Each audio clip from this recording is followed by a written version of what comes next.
പൊൻപ്രഭാതം വിടരും നേരം കുളിച്ച് റെഡിയായി വന്ന് കൊതിച്ച പെണ്ണോ ചീത്ത വിളിച്ചില്ലേ?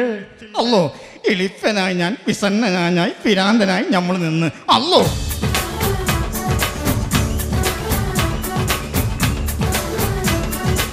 എന്താ ഞങ്ങള് പെണ്ണുങ്ങൾക്ക് ഒരു കുറവ്?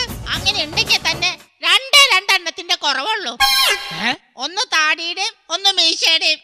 കാതിർക്കയിൽ നിന്നും തുടങ്ങാം. പറയൂ കാതിർക്ക, എങ്ങനെയാണ് പ്രശ്നങ്ങളുടെ തുടക്കം? അതായത് എന്റെ ഓർമ്മ ശരിയാണെങ്കിൽ തിരിച്ചു വരാം.